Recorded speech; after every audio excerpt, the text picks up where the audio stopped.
Once upon a time, in a bright little house on a sunny street, lived a boy named Leo. Leo was a super curious kid, always ready for an adventure. He loved his mom and dad very much, but sometimes, just sometimes, he thought he knew best. "Leo, honey," his mom would say, "please be home before the streetlights turn on. It gets dark and it's safer to be inside." And Leo, his dad would add, "Remember to play in our yard or at the park. Stay away from the old abandoned construction site at the end of the street."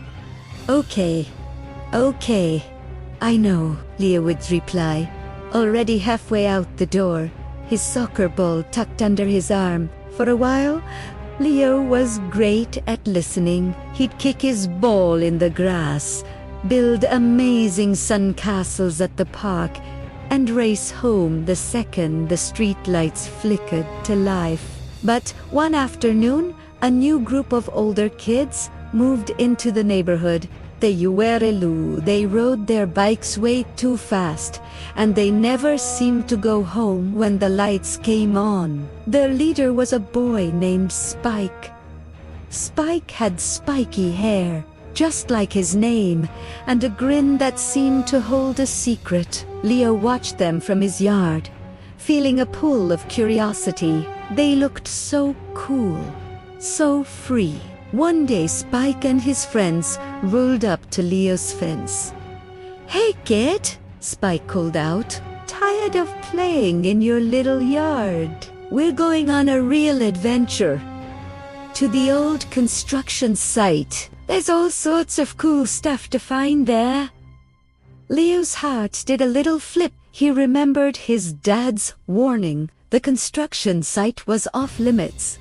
It was dangerous. But Spike and his friends were laughing, daring him. He wanted to be cool like them. "I don't know," Leo stammered. "Don't be a baby," another boy sneered. "It's fun." "It's fun. We're just going to explore." Leo looked back at his house. The front door was closed. Mom and Dad were inside, thinking he was playing safely. He took a deep breath and made a choice. He pushed open his gate and joined them. "Okay," he said, trying to sound brave. "Let's go."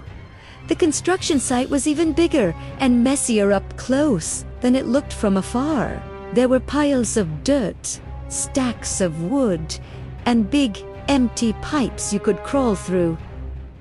At first, it was exciting. Leo followed Spike and the others as they climbed over dusty piles of sand and balanced on wooden planks. "See, told you it was cool," Spike said with a smirk.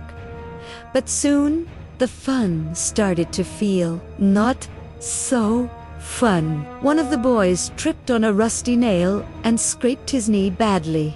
He started crying, but Spike just told him to stop being a whiner. Then, they started daring each other to do scarier things. "I dare you to climb up that pile of bricks," Spike challenged, pointing to a wobbly stack. Leo's stomach twisted into a knot. That looked really high, and really, really unsteady. His dad's voice echoed in his head. "It's dangerous, Leo." He didn't want to do it. "No thanks," Leo said quietly. Spike laughed. "What's the matter?" "Scared. It doesn't look safe," Leo said, his voice small. While the others were arguing about who would climb the bricks, Leo noticed something else. The sun was getting low in the sky, painting everything orange and purple. He looked towards his street and saw them. The streetlights were flickering on, one by one. They glowed to life. A wave of panic washed over him. He was late. He had broken 2 rules in one day. I have to go home, Leo said, turning to leave. Spike rolled his eyes. Fine, go. We're staying. It's more fun in the dark anyway. Leo didn't wait for another word. He started running, but in his panic, he wasn't looking where he was going. The ground was uneven and full of holes. Suddenly, his foot slipped, and he tumbled down a short, steep dirt hill, landing with a thump in a muddy ditch at the bottom. Ouch, he cried. He tried to stand up, but a sharp pain shot through his ankle. He had twisted it. He was stuck. Tears welled up in his eyes. He called out for Spike and the others. Help! I'm stuck!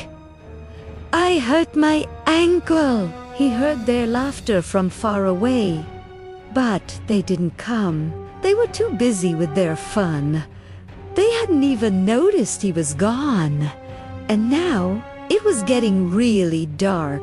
The friendly shapes of the construction site now looked like spooky monsters. Every little sound made him jump. Leo felt so alone and scared. He hugged his knees, wishing he had listened. He wished he was safe at home, eating dinner with his mom and dad. He wished he hadn't wanted to be cool so badly. Being cool with Spike and his friends just meant being mean and getting into trouble. It wasn't worth it. Just when he thought he'd be stuck there all night, he saw a light bobbing in the distance. A flashlight. Leo.